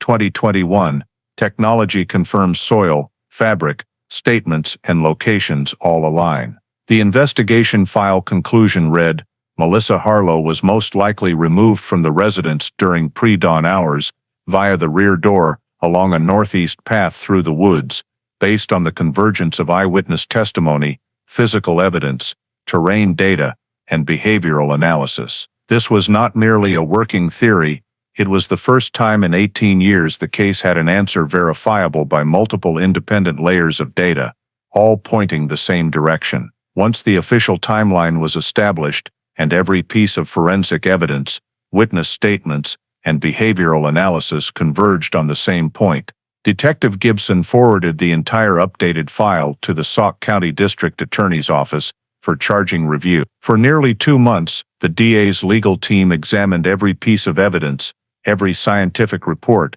every verified statement, every conclusion from soil analysis, LIDAR, touch DNA, and route simulation. It was not an easy decision. The case lacked a body, lacked direct evidence, and relied heavily on modern scientific linkages. Yet the sheer consistency of the entire forensic chain, the fabric with Melissa's DNA, the location matching a route Daniel could have taken, Jeff's statement matching light modeling, Aaron's account matching the timing of the burned bag, soil in the car not belonging near the house, formed a chain the DA described as a complete forensic chain. In criminal law, absolute proof is not required. Only a strong, logical, and cohesive chain of events, sufficient to convince a jury of responsibility. After numerous closed-door meetings, the DA formally approved charges against Daniel Harlow for first-degree intentional homicide and improper disposal of a corpse, based on the evidence showing Melissa was removed from the home and Daniel was the sole individual with opportunity, motive, and conduct matching every data point. The Sauk County Sheriff's Office planned the arrest carefully because between 2003 and 2021, Daniel had become a fairly prominent attorney in Baraboo, with wide social connections and familiarity with legal procedure. An arrest at home could cause chaos and affect his family, whereas an arrest at his office was more controlled and safer. The chosen day was a Monday morning, when the office would be busy, but Daniel typically arrived earlier than colleagues. The arrest team consisted of 4 plainclothes officers, plus 2 DA representatives. They arrived at the 2-story downtown adjacent building, where Daniel worked and parked in the rear lot to avoid attention. At 7:42 a.m., Daniel appeared in the second-floor hallway as usual, coffee in one hand, keys in the other. He had no idea 4 officers were waiting just outside his office door. One stepped forward and said calmly, but firmly, "Daniel Harlow, we have a warrant for your arrest." Daniel froze. His face went from composed to ashen, not complete shock, but the look of someone who had long feared this moment yet never believed it would actually arrive today. As the officer read him his Miranda rights, Daniel offered no outburst or resistance, only said quietly, "I want an attorney." The instinctive words of someone who had spent years in the legal field. Yet his voice lacked its usual confidence. Colleagues began appearing at the end of the hall as they noticed the unusual scene. They watched Daniel, known as calm and successful, being handcuffed, an officer on each side. Some covered their mouths, others stood stunned, unable to believe it was real. Police escorted Daniel down the back stairwell to avoid clients in the building, and out the rear door where the patrol car waited. As the car door closed, an officer logged the official arrest time, 7:49 a.m. The warrant was immediately entered into the system. The DA's office sent an internal notice to all staff, and prepared for a brief press conference later that day. Throughout the drive from the office to the county jail, Daniel said nothing more. He stared out the window as if trying to process what had just happened, or trying to retrace the chain of events that led to this moment. The handcuffs on his wrists were not just metal, they were the final marker of the truth. The nearly 2-decade-old case had been waiting for. As the car turned into the detention facility, the last note on the arrest report read, "Suspect taken into custody without resistance." And with Daniel's arrest, the Melissa Harlow case officially entered the phase that for 18 years had seemed it would never come. Right after Daniel Harlow was placed in the temporary detention facility, the investigation team prepared for the most critical phase of the entire case, the formal interrogation. Although they already had sufficient evidence for the DA to approve the arrest warrant, obtaining a direct confession from Daniel, especially information about where Melissa's body was hidden, remained the top priority, because it would not only close the case, but also deliver the final answer that Baraboo had been waiting for nearly 2 decades. The interrogation room was meticulously prepared, cold lighting, a small metal table, 2 chairs facing each other. When Daniel entered, he still maintained the outwardly calm demeanor of a lawyer accustomed to handling pressure, but his hands trembled slightly when the handcuffs were removed so he could sit down. Detective Gibson and another veteran investigator, Sergeant Lowe, entered the room together. Gibson began in a slow, clear voice, neither aggressive nor giving Daniel any sense of control.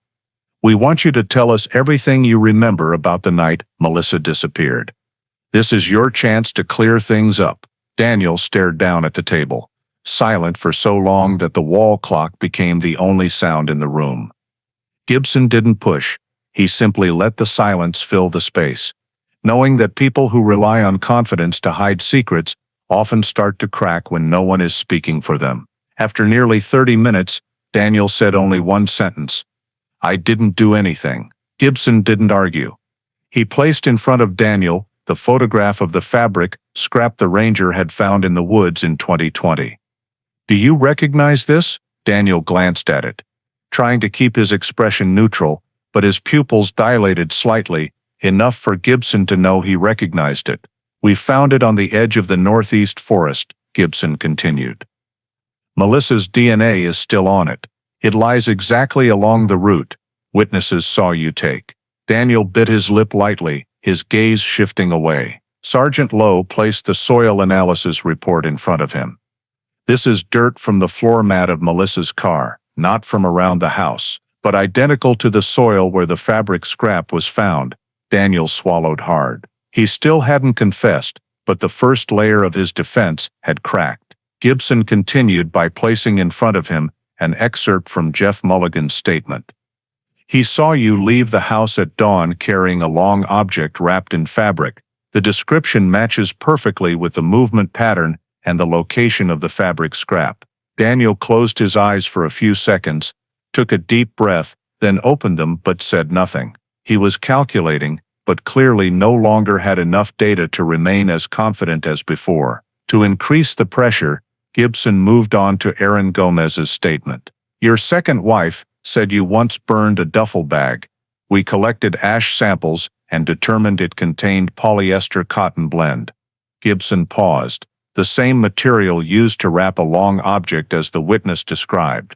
Daniel muttered very quietly, but loud enough for both investigators to hear, "Aaron is lying." Gibson leaned back in his chair, not attacking, just stating, "She knows nothing about soil matching, the fabric scrap, the route, or the LiDAR coordinates. No one could fabricate coincidences like that." Daniel grew flustered. He shifted in his seat, crossed his arms, then uncrossed them, his eyes darting to the wall, as if looking for an escape in a room with no doors. After a moment, he said, I don't remember everything from that night."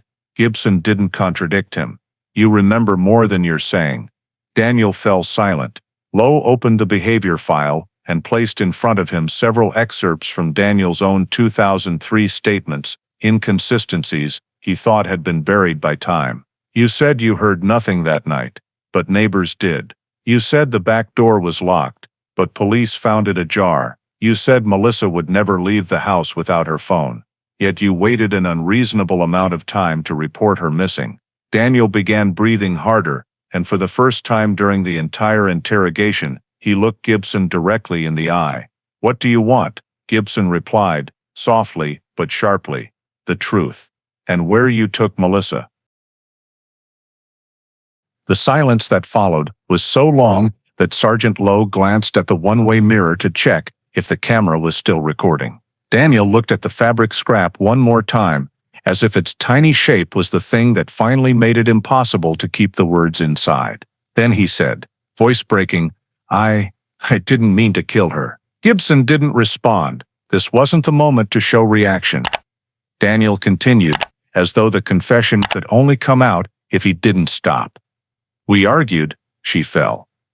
"I didn't know what to do." He swallowed hard. His hands clasped so tightly the knuckles went white. "I panicked. I thought if I called for help, they would suspect me. I was wrong." Gibson didn't let him elaborate further and asked directly, "Where did you take Melissa?" Daniel lowered his head and whispered, "I carried her into the woods." Lowe asked, "Which woods?" Daniel gripped his hands tighter, tears welling in his eyes, though he tried to hold them back. "Northeast, through the back trail, where the pine clearing is." Gibson opened a map and turned it toward Daniel. "Show me." Daniel stared at the map for a very long time, as if looking at something he himself didn't want to remember. Then raised a trembling hand and placed his finger on the sunken area. LiDAR had previously flagged. "Here, under the big tree." That statement was clearly captured on both audio and video, and almost immediately, the recovery team was mobilized. They went with Daniel to the forest, but used GPS coordinates from his directions rather than letting him lead directly. The area was deeper into the woods than the main trails, gently sloping terrain, trees sparse but dense enough to conceal the spot beneath the pine canopy. It took only minutes of digging through the surface soil before an officer called out, "Bones!" The remains were found at a depth of about 2 feet, in soil that had been compacted for years. Beside the bones were a few items: a bent metal bracelet, a rotted hair tie, and a small light blue patterned button, matching the nightgown Melissa had been wearing that night. When the medical examiner arrived at the scene, they recovered the jawbone and compared it to Melissa's dental records kept since 1998. The match was perfect. The final forensic report stated clearly, human remains positively identified as Melissa Harlow via dental records and itemized personal effects. When that conclusion was printed, the entire investigation room fell silent for a long time. After 18 years, Melissa had finally been found, and the truth Baraboo had waited for had surfaced from the cold soil deep in the Wisconsin pine forest. Daniel Harlow's trial was scheduled for late fall 2022 in courtroom 3 of the Sauk County Courthouse, where the state's most serious cases are heard. The courthouse quickly became the focus of attention, not only for Baraboo, but for the entire state. Because solving an 18-year-old missing person case through a combination of modern forensics, retrospective witness testimony, and body recovery was unprecedented in the area. On the opening day, prosecutor Megan Tully stepped forward with a stack of files so thick she needed both hands to set it down, a signal that this was one of the most meticulously built cases in Sauk County history. The 3 rows of seats behind the victim's family section were nearly full, occupied by people who had waited almost 2 decades for the final truth. Daniel sat at the defense table in a light blue shirt and tie, his face pale, deep wrinkles etched around his eyes, showing the toll of months in custody. Beside him were 2 seasoned defense attorneys, but even they couldn't hide their tension in the face of the mountain of evidence the prosecution was about to present. From the very opening statement, the prosecution described the case structure as a forensic timeline, a seamless chain of scientific data from 2003 to 2021. "We will prove not only what happened," Prosecutor Tully said clearly, "but that only one person had the opportunity, motive, and behavior that fits this entire chain of data, the defendant, Daniel Harlow." She began with the fabric scrap found in 2020, a small piece bearing DNA that matched Melissa, lying exactly along the route that 2021 software modeling determined was the most likely path from the Harlow backyard. The prosecution displayed a 3D LiDAR map to the jury, clearly showing the disturbed ground that had been scanned and dated to the early 2000s. The same ground Daniel later pointed to when he admitted disposing of the body. Next, the prosecution moved to the early morning witness, Jeff Mulligan, who saw Daniel leave the house carrying a long object wrapped in fabric. The prosecution used light simulation, 2003 weather data, and reconstruction images to prove Jeff's account was entirely possible under real conditions. Jeff himself appeared in court, standing at the witness stand with slightly trembling hands but a steady voice as he recounted the memory he had carried for nearly 2 decades. When defense counsel tried to cast doubt that a decades-old memory could be inaccurate, the prosecution immediately countered with a chain of matching forensic evidence: the fabric scrap, the matching location, the matching route, the matching ground subsidence. The prosecution then presented the physical evidence from Melissa's car. Although the car hadn't moved since that night, the soil samples from the floor mat belonged to the distinctive clay-rich area of the northeast Baraboo forest, an area never part of the Harlow family's normal routine. Soil analysis, not as famous as DNA, but used by the prosecution as a crucial link proving unauthorized movement before the car was parked in the garage. No less important was the testimony of Daniel's second wife, Erin Gomez. Erin appeared calmer than during her interrogation, but her eyes still carried the strain of someone who had lived for years in a marriage hiding a terrifying secret. On the stand, she told the jury about the night Daniel burned an old duffel bag, her voice pausing each time she recalled Daniel's emotionless stare as the flames rose. The prosecution supported it with forensic evidence.